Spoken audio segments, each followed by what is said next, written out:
오늘은 두 번째 시므온 지파, 시므온의 자손들에 대한 족보를 보면서 같이 말씀을 나누고자 합니다. 우리가 읽은 본문을 좀 더 자세하게 설명을 드린다면 24절부터 27절까지는 시므온의 아들들은 해서 이름이 나와 있고 28절부터 33절까지는 시므온 자손들이 거주했던 지역 이름들이 나와 있었습니다.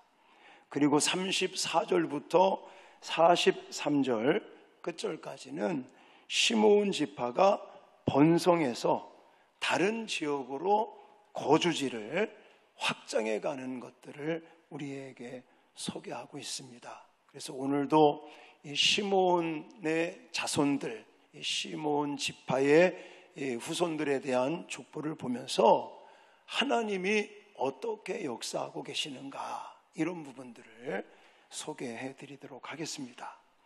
자, 먼저 시므온이라고 하는 사람은 야곱의 둘째 아들이죠. 레아의 소생이고요. 이 시므온에 대한 것을 공부하면서는 우리가 디나 사건하고 뗄래야 뗄 수가 없습니다. 그걸 통해서 이 시므온 지파 사람들의 운명이 이렇게 정해졌기 때문에. 자, 창세기 34장이고요. 나중에 제가 더 자세하게 소개를 해드리겠지만, 디나라고 하는 여동생이 세겜 사람한테 욕을 보입니다. 강간을 당하고, 이 사건 때문에 쉽게 말하면 열받은 거죠. 자기 여동생을 욕보였으니까 세겜 사람들에 대해서 분노가 일어나고, 또 그것을, 그 분노의 감정, 이 복수심을 이기지 못하고, 그래서는 세겜 사람들, 남자들을 다 죽이는, 아주 다 남자들은 다 이 어떤 대학살 사건이라고도 말할 수 있습니다.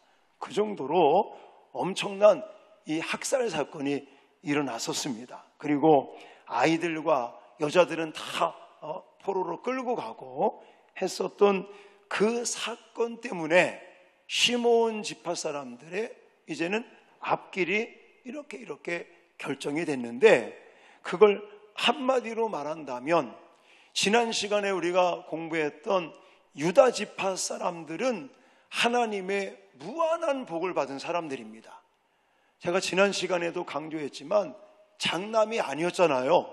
장자가 아니었는데도 불구하고 하나님은 그 유다, 넷째 아들인 유다를 장자로 세우는, 장자 지파로 세우셔서 유다 지파를 무한한 복으로 하나님께서 이제 부어주시는 이런 것들을 지난 시간에 소개했습니다. 오늘 이 두 번째 등장하는 시므온 지파 자손들은 이 유다 지파 사람들하고 좀 대조가 되는 걸 볼 수가 있어요. 그래서 오늘 본문 27절에 이렇게 이야기를 하고 있습니다. 자, 같이 한번 크게 읽겠습니다. 시작. 시므이에게는 아들 16과 딸 6이 있으나 그의 형제에게는 자녀가 몇이 못 되니 그들의 온 종족이 유다 자손처럼 번성하지 못하였더라. 아멘. 여기서 중요한 문구가 뭐냐면 유다 자손처럼 번성하지 못하였더라라는 거예요. 하나님이 복을 안 주신 건 아닙니다. 나중에 소개하겠지만 38절 같은 데 가보면 하나님이 분명히 시므온 자손들에게, 시므온 지파에도 하나님께서 복을 주시긴 주셨는데, 제가 뭐라고 제한적으로 복을 주셨다, 이렇게 표현하고 싶어요. 복을 주시긴 주셨는데 유다 지파와 비교를 해보니까 무한한 복을 받은 게 아니라 제한적인 복을 받았다라고 말할 수 있습니다. 자, 그러면 과연 무엇 때문에 그랬느냐라는 거죠. 무엇 때문에? 하나님께서 시므온 자손들, 시므온 지파에게 이제 복을 주신 건 맞는데 왜 제한적으로 복을 주셨느냐라는 거예요. 자, 우리가 잘 알고 있듯이 그 야곱의 딸이었던 디나 사건 때문에 그렇습니다.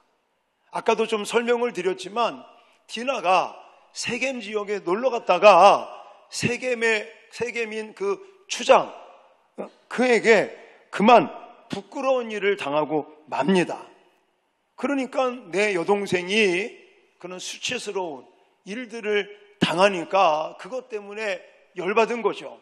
분노에 차고 그 혈기를 이기지 못하고 그 분노의 감정을 누그리지 못하고 이제는 보복을 하는데 그 보복도 이 한계를 넘어선 보복이었다라고 말할 수 있습니다. 어쩌면 보복할 수 있다라고 말할 수 있겠습니다. 구약시대 때 탈리온법이라는 게 있었거든요. 여러분들 탈리온법이라는 단어보다는 눈에는 눈, 이에는 이로 갚아주라는 탈리온법이라는 게 있었어요. 이것 때문에 세겜 사람들 그렇게 응징을 한다, 보복을 한다 이런 마음을 충분히 이해는 갑니다. 그러나 하나님의 말씀에 넘어서 보복을 했던 것들이 가장 큰 문제점이다라고 말할 수 있습니다. 그러면 왜 그들이 그런 보복을 했을까요? 방금 말씀드린 것처럼 분노를 이기지 못한 거예요. 이 혈기를 이기지 못한 겁니다. 사실 이것 때문에 모든 남자들이 할례를 받아야 우리 여동생을 주겠다. 이거 거짓말이죠. 그러고 나서 세겜 사람들이 이제는 화평 조약을 맺기 위해서 모든 남자들이 다 할례를 받은 거죠. 그러니까 남자들이 아무런 일을 하지 못할 때 레위와 이 시몬 이 두 오빠들이 앞장서서 이제는 그 분노와 혈기 때문에 보복을 하면서 모든 남자들을 다 죽이는 대학살 사건이 일어났어요. 이것 때문에 야곱이 나중에 아들들을 위해서 기도해 주는데 어떤 기도를 해주는지를 창세기 49장에 나와 있습니다. 자, 창세기 49장 5절로 7절. 자, 시므온과 레위 이 아들들을 위해서 아버지가 어떻게 기도를 해주는지 자, 같이 읽겠습니다. 시작. 시므온과 레위는 형제여 그들의 칼은 잔해하는 기계로다. 내 호나 그들의 모의에 상관하지 말지어다. 내 영광아 그들의 집회에 참여하지 말지어다. 그들이 그 분노대로 사람을 죽이고 그 혈기대로 소의 발목 힘줄을 끊었음이로다. 그 노염이 혹독하니 저주를 받을 것이요 분기가 맹렬하니 저주를 받을 것이라. 내가 그들을 야곱 중에서 나누며 이스라엘 중에서 흩트리로다. 아멘. 아멘. 자, 여기 보니까 시몬과 레위 이 두 사람에 대한 얘기, 칼은 잔인하는 기계로다라고 해요. 그들의 칼, 디나 때문에 일어났던 그 대학살 사건을 말하는 겁니다. 그러면서 뭘 이야기하느냐? 분노대로 사람을 죽이고 혈기대로 소의 발목 힘줄을 끊었음이로다. 그러면서 노염이 혹독하니 저주를 받을 것이요 분기가 맹렬하니 저주를 받을 것이라. 그러면서 야곱 중에서 나누며 이스라엘 중에서 흩트리로다. 그래서 결국 시므온 지파 사람들은요 12지파 중에 가장 빈약한 지파인 거예요. 인구 숫자도 확연하게 적고 또 땅 분배도 받지 못합니다. 여호수아가 가나안 땅을 정복해 가면서 땅 분배를 해줄 때 이 시므온 지파는 거기서 빠져버렸어요. 그리고는 유다 지파의 일부 성읍들을 이제 이렇게 받게 되고 나중에는 유다 지파와 통합을 하게 됩니다. 그렇게 빈약한 지파, 연약한 지파가 되어버린 이유가 제가 방금 이게 말씀 짚어드린 것처럼 디나 사건 때문에 대학살 사건이 일어났는데 그게 그냥 하나님의 말씀에 따라 응징을 한 게 아니라 보복 차원이 아니라 그것은 하나님의 말씀을 어겼던 자신들의 분노와 혈기를 조절하지 못하고 그 분노 때문에 혈기 때문에 엄청난 사람들을 죽이는 대학살 사건으로 말미암아 이렇게 시므온 지파가 되어버렸다라는 것을 제가 강조드리는 겁니다. 그러니까 우리들도 지난주에 살펴보았던 유다 지파처럼 정말 우리뿐만이 아니라 우리의 자손들까지 무한한 하나님의 축복을 받기를 원하시죠? 아멘이 좋습니까? 오늘 본문에 나오는 시므온 지파처럼 제한적인 복을 받기를 원하세요? 노맨. 우리는 유다 지파처럼 비록 자격은 안 되는 것 같지만 넷째 아들이었지만 하나님께서 유다를 선택하셔서 장자의 지파가 되게 하시고 무한하신 하나님의 축복을 부어주신 것처럼 저와 여러분들도 그런 복을 받아야 될 줄 믿습니다. 그러면 오늘 이 시므온 지파의 이 이유를 왜 이런 제한적인 복을 받을 수밖에 없었는가? 이것을 보면서 우리는 반면교사의 교훈을 얻어 우리가 분노를 다스리고 혈기를 조절할 수 있는 저와 여러분들이 되어야 될 줄 믿습니다. 그래서 오늘 중요한 건 뭐냐면 이 혈기, 이 분노, 이 부분을 어떻게 우리가 컨트롤할 수 있겠는가라는 거예요. 여러분, 분노나 이 분노의 감정이나 혈기 같은 이런 감정의 반대말이 뭘까요? 저는 이 성경에 직접적으로 나와 있지는 않습니다. 근데 제가 이 설교를 준비하면서 분노 때문에 혈기 때문에 그 감정을 이기지 못하고 보복을 하다가 결국은 제한적인 복을 받지 못했는데, 그렇다면 혈기, 이 분노, 이거의 반대말이 뭘까? 저는 온유라는 단어가 떠오르더라고요. 온유. 그래서 오늘 여러분들에게 오늘 본문에 온유라는 단어는 나와 있지 않지만 저는 여러분들에게 온유라는 것을 좀 강조드리고 싶은 거예요. 왜냐? 온유가 있어야 우리의 감정, 분노하는 감정, 혈기가 올라오는 감정을 다스릴 수 있기 때문에 그런 거예요.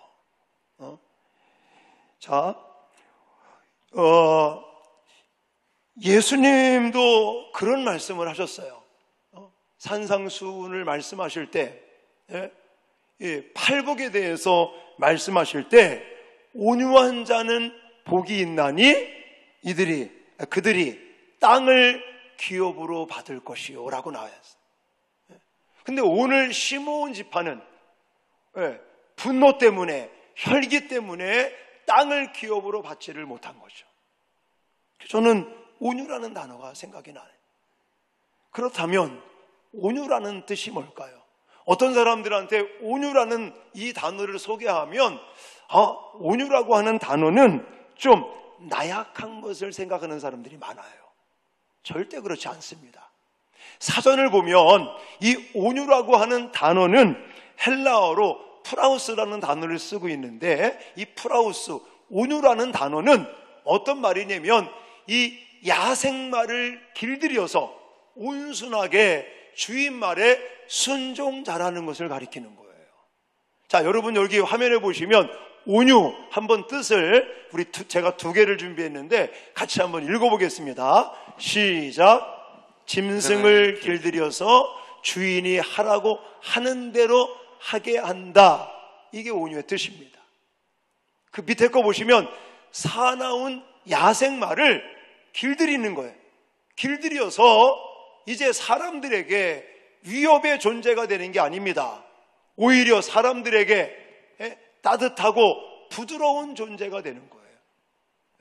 사람들에게 오히려 이렇게 위협이 됐던 그 야생마가 이제는 사람들의 유익이 되는 것을 가리켜 온유라는 단어를 쓰는 겁니다. 자, 우리도 순간순간을 살다 보면 열받을 일들이 생깁니다. 억울한 일이 생겨요. 내가 뭘 잘못을 하지도 않았는데 나는 너무 억울하게 피해를 보고 욕을 먹고, 또 어떤 사람들은 큰 상처를 받는 사람들도 생깁니다. 자, 그러면 그때마다 내가 만약 시몬 지파처럼 이렇게 혈기 부리고 분노를 표출하다 보면 우리 또한 하나님의 복을 받는데 지장이 있다는 것이에요. 사랑하는 성도 여러분, 온유한 사람들이 되시기를 주님의 이름으로 축원합니다. 온유한 사람은 제가 온유라는 걸 소개해드렸듯이 포용력 있는 사람을 가리키는 거예요.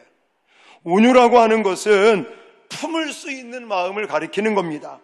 내가 힘이 없고 내가 그냥 나약한 존재이기 때문에 대응을 안 하는 게 아니라 나는 충분히 대응할 수 있는 힘이 있음에도 불구하고 참아주고 또 용서해주고 감싸주고, 할렐루야, 이해해 주려고 하는 그 넓은 마음이 온유로부터 온다라고 저는 말씀을 드리고 싶어요. 여러분, 이 노하는 것, 분노, 이것은요 정말 우리의 인생을 망치는 비결이 됩니다. 여러분의 인생을 망치고 싶으면 그냥 여러분들 마음에 드는 감정대로, 분노하는 마음대로, 혈기가 생기는 대로 그것을 표출하시면 여러분의 인생이 그냥 완전히 망가진다는 사실들을 잊지 마십시오. 우리는 지금 시대가 너무너무 빨리빨리 그냥 모든 것이 그냥 즉각적으로 이 반응을 해야 하는 이런 시대를 살아가다 보니 이게 자꾸만 조급한 마음들이 생기고, 조금만 내 어떤 의도와 내 마음과 내 생각대로 안 되어지면 불안감을 가져요. 뭐 아이들도 그렇잖아요. 그냥 뭐 컵라면 같은 거 전자레인지에 넣고 그냥 3분이면 오케이 그래가지고 뭔가 빨리빨리 이루어져야 되는데 그게 안 되면 초조하게 되고 불안하게 되고, 이런 일들이 비일비재하게 현대인들에게 발생할 수 있는데, 사실 성경에서는요 그게 별로 좋은 건 아닙니다. 자, 우리는 온유한 마음을 이제 가져야 되는데, 그러면 그런 질문들을 해요. 아, 목사님, 나도 온유한 사람이 되고 싶어요. 근데 잘 안 돼요. 어떻게 해야 됩니까? 어떻게 해야 우리가 온유한 성품을 갖게 되고 어떻게 해야 온유한 삶을 살 수 있을까요? 물론 오늘 본문에도 뭐 이런 단어들이 나오지는 않습니다. 그러나 저는 이 온유라는 단어를 생각하면서 성경을 살펴보니까 온유한 사람들의 특징들이 있더라고요. 온유한 사람들의 특징들이 뭔지 아십니까? 하나님의 주권 속에 살아가는 겁니다. 무엇을 가지고 살아간다고요? 하나님의 주권을 가지고 살아가는 사람들이 온유한 사람이 될 수가 있어요.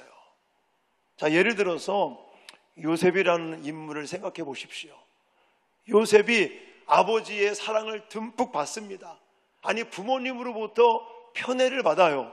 그것 때문에 형들에게 미운 돌이 박혀서 형들이 시기하고 질투해서 결국 형들이 그를 죽이려고 했다가, 지난 시간에 말씀드렸잖아요.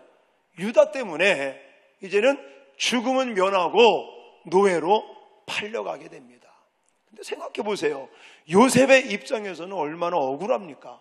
자기가 물론 형들에게 좀 불편하게 한 건 있지만 자기가 죽을 만큼, 자기가 노예로 팔려갈 만큼 그렇게 잘못한 건 아니잖아요, 사실. 그런데 형들의 시기와 질투와 미움 때문에 죽임을 당하려고 했다가 살아났긴 살아났지만 일단은 노예로 팔려간 요셉이요, 생각해보면요, 이거 형들에게 복수하고 싶은 마음이 왜 없었겠습니까? 보디발의 집에서 고생하면서 또 억울한 일을 당하여 감옥 생활을 하면서 그는요 아마 마음속에 복수하고 싶은 마음들이 불끈불끈 일어났을 겁니다. 분명히 요셉의 마음 가운데도 분노의 마음이 왜 생기지 않았겠습니까?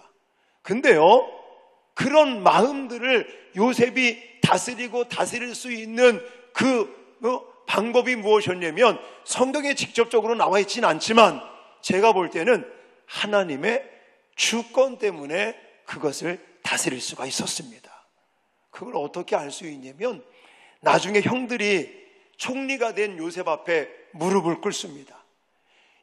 요셉의 한마디면 형들을 죽일 수도 있었고 복수할 수도 있었습니다. 그럴 때에 형들이 벌벌 떨고 요셉이 복수하면 어떡하나 하는 그런 마음으로 있을 때 요셉이 뭐라고 말합니까? 우리 가정을, 그러니까 형들이요, 무서워 떨지 말라, 겁내지 말라, 두려워하지 말라. 우리 가문을, 우리 가정을 구원시키기 위해서 하나님이 형들 앞서서 나를 이곳에 보냈나이다. 그렇게 얘기해요. 여러분, 요셉을 보낸 사람은 누군데? 실질적으로 요셉을 애굽으로 노예로 팔아서 보낸 사람들은 하나님이 아니라 그냥 눈으로 봤을 때는 형들이었단 말이에요. 형들이 분명히 요셉을 시기하고 질투하고 미워해서 팔아먹은 거예요. 근데 요셉은 형들이 했다고 보지 않고 누가 했다고 그래요? 하나님이 하셨다라는 거예요. 할렐루야. 이게 하나님의 주권입니다. 인간적인 생각으로 봤을 때는 억울하고 분노가 일어나고 복수하고 싶고, 그러나 그 사람을 미워하는 게 아니라 나에게 정말 상처를 입히고 내 마음을 아프게 하고 나에게 내 마음을 힘들게 한 그 사람이 한 게 아니라 하나님이 하셨다. 이런 하나님의 주권을 가지고 있었던 요셉이 분노의 마음을 다스릴 수 있었고 복수하고 싶은 마음을 다스릴 수 있었다라고 저는 해석을 하는 겁니다. 여러분, 성경에 나오는 이런 온유한 사람들은 화가 안 났을까요? 원래부터 온유한 사람입니까? 절대 그렇지 않아요. 어떤 사람은요, 제발 온유한 사람이 돼보십시오. 그럼 저요? 원래 이래 이러는 사람들이 있어요. 원래 그런 사람 없어요. 제가 성경을 읽다 보니까 다윗 같은 사람도요, 그렇게 얼마나 성인군자입니까? 그렇게 믿음이 좋아요. 시편을 연구해보고 또 이 다윗의 인생을 생애를 이렇게 살펴보면요, 다윗처럼 그렇게 온유한 사람이 없어요. 정말 하나님을 신뢰하고 하나님의 주권을 인정하면서 그렇게 온유한 사람이 없습니다. 근데 다윗도요, 그냥 원래 온유한 사람이 아닌 거예요. 다윗도 화가 날 때가 있고 정말 너무너무 억울해할 때가 있었던 거예요. 자, 사무엘상 20장 1절에 보니까 그게 나와 있더라고요. 자, 쉬운 성경으로 제가 준비했는데 같이 한번 이 다윗의 마음이 어떤지를 한번 읽어보겠습니다. 시작. 그때 다윗은 라마의 나윗에서 달아났습니다. 다윗은 요나단에게 가서 이렇게 물었습니다. 내가 무슨 잘못을 했나? 내 죄가 무엇인가? 내가 자네 아버지에게 무슨 잘못을 저질렀기에 자네 아버지가 나를 죽이려고 하는가? 아멘. 여러분 잘 알잖아요. 사울 왕이 다윗을 죽이려고 아주 쫓아다녔던 걸 기억을 할 겁니다. 어느 날 그의 사울 왕의 그 아들이죠, 친구인 요나단을 만난 거예요. 도망다니다가. 그리고는 다윗이 지금 하는 말이 이거예요. 나 너무 억울해. 내가 자네 아버지한테 잘못한 게 뭐 있다고. 너네 아버지는 왜 나를 이렇게 못 죽여서 안달이야. 지금 이렇게 말하고 있는 거예요. 다윗 같은 인물도 억울해할 때가 있고 정말 너무너무 그냥 마음에 복수하고 싶고 다윗이 사울을 죽일 수 있는 기회가 얼마나 많았습니까?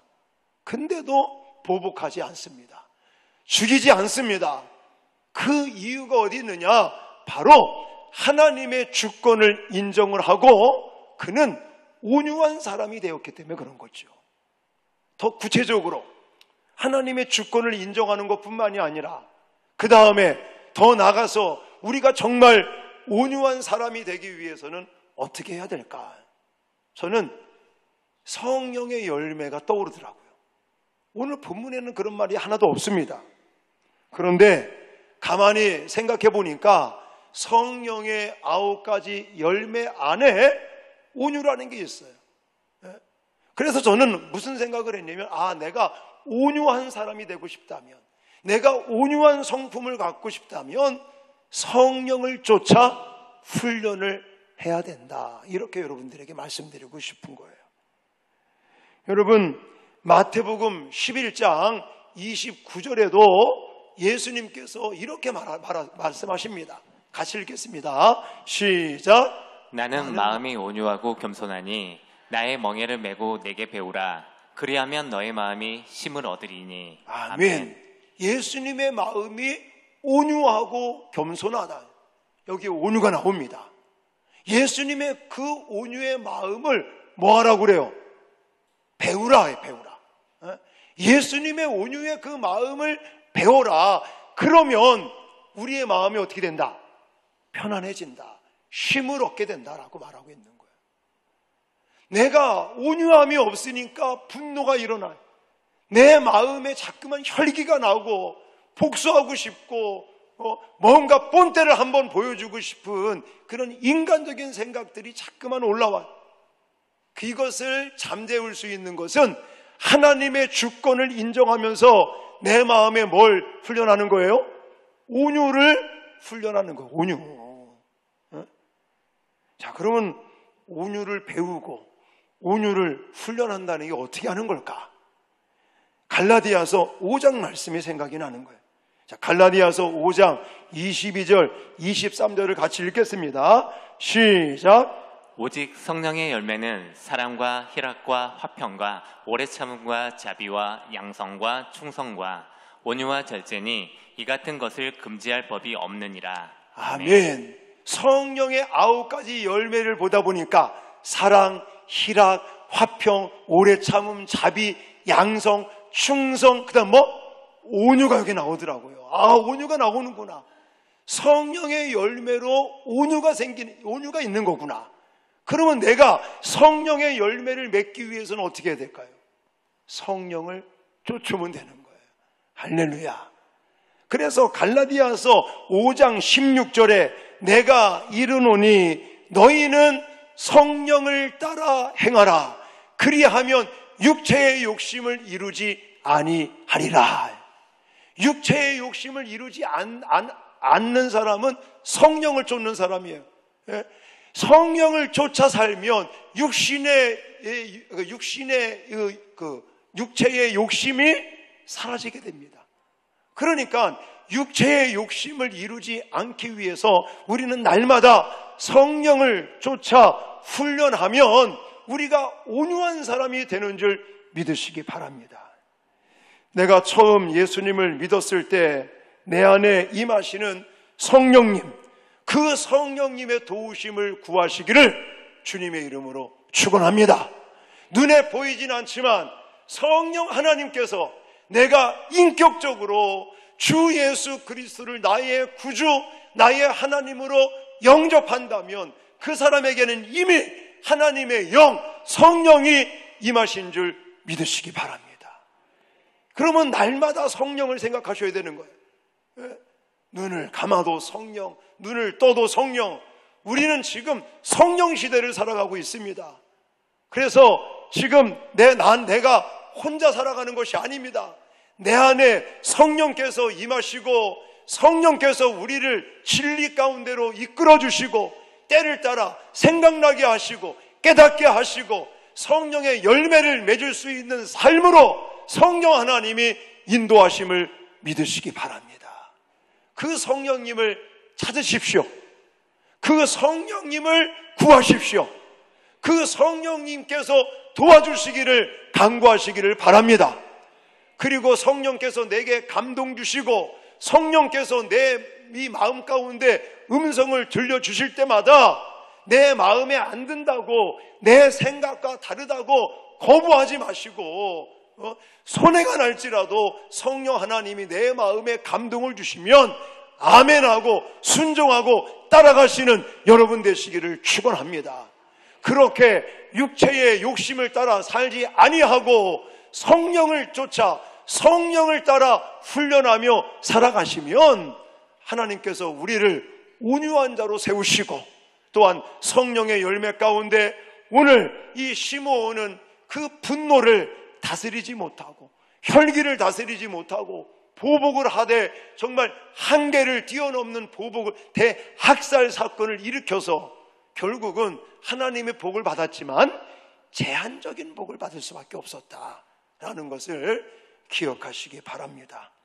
자, 사랑하는 성도 여러분, 오늘 이 시므온의 족보로 이 자손들에 대한 이야기를 여러분들에게 소개하면서 저는 하나님께서는 복을 주시는데 혈기를 부린다든지 또 아니면 보복을 한다든지 분노를 다스리지 못하는 사람들에게는 제한적으로 복을 주신다, 이 말씀을 드렸어요.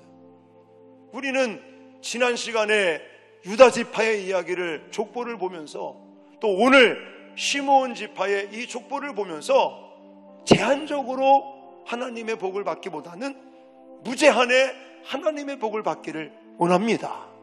아멘이시죠? 그렇다면 오늘 말씀을 잊지 마십시오. 시므온의 자손들이, 시므온 지파가 왜 제한적인 복을 받았다고요? 그 분노의 감정, 그 혈기를 부리고 보복하려고 하는 인간적인 그 감정을, 그 마음을 다스리지 못했기 때문에 그들은 제한적인 복을 받을 수밖에 없었습니다. 그 분노, 그 혈기를 우리가 다스리고 그것을 내가 누르기 위해서는 뭐가 있어야 된다고요? 온유함으로 무장해야 되는 거예요. 우리가 온유함으로 배우고 예수님의 온유한 마음을 배우고 또 예수님과 같은 온유의 마음을 갖지 않으면 우리들도 열나면 화나고 분노를 일으키고 혈기 부리고 이러다가 또 복수하고 싶은 마음이 생기고, 그것 때문에 하나님의 복을 우리가 그르치는 이런 일들이 발생할 수 있단 말입니다. 자, 그러면 또 어떻게 해야 우리가 온유한 사람이 될 수 있다고요?